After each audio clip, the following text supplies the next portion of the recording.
Hello, I'm Alfred Benjamin, and I was born many years ago, in 1916.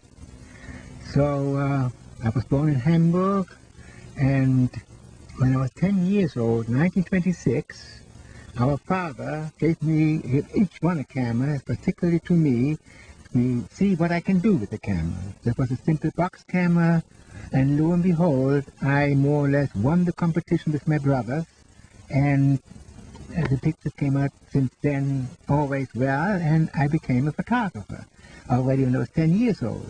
I loved it, and I still love it. So I had a wonderful, wonderful life in Hamburg, and we had a wonderful family life. We could walk around like everybody else and enjoy it. But then, slowly, 1931, 32, the clouds began to gather, and Hitler, communism, they were fighting with each other first in the streets, and it kept closer and closer, and I was very concerned with the politics, who was the prime minister, who was the president. But to cut a long story short, on January the 30th, Hitler took over. Somehow by a lot of various means from behind the door, because our president Hindenburg was quite an old senile man. That was the beginning of Nazi Germany. And you won't believe it. In the morning I went to school like people here, high school, very happily, everything was normal. Then in the afternoon when we came out of school, there were a lot of people screaming, extra, extra, special, special, because Hitler became the boss of Germany. And you should have seen the change then. Even when we went home from that school after the news, when I went to a store, to buy some candy, of course I had to say, like all the Heil Hitler, which I couldn't do. But everybody going into the store, Heil Hitler. So already the new system worked very fast. And in the evening it was accomplished. There were big groups walking through our street, torchlights, and songs against the Jews and the gypsies, everything. So really the Nazis started pretty fast to take over. But it took quite a while till everybody was involved. But I want to talk about one thing specifically.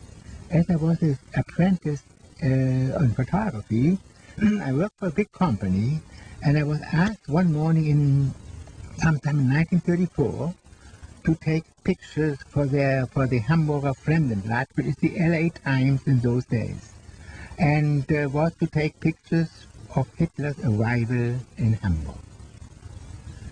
I couldn't first quite believe it because I was Jewish. They obviously didn't know it, and I was not going to turn it down. I was thinking, this is history, and I would like to be in touch with history, and I like to see, does this man exist really? Is he there? So anyway, I took the little camera. It was a Leica camera. There was the 35mm camera, and I went up to the town hall, almost to the town hall, where all those thousands and thousands of people were gathering. Hitler, I was going to shoot Hitler, to photograph Hitler. So I waited with 1,000 people around me, and there were loudspeakers up in the trees.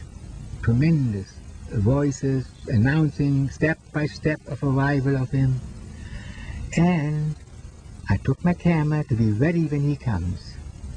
And then, here he comes, in German of course. And there was the big limousine, him standing, like with a hand up, Heil Hitler. And all the people surrounded him, Goering, Goebbels, Streicher, I don't even know all the names. So they were all standing there, the whole faculty.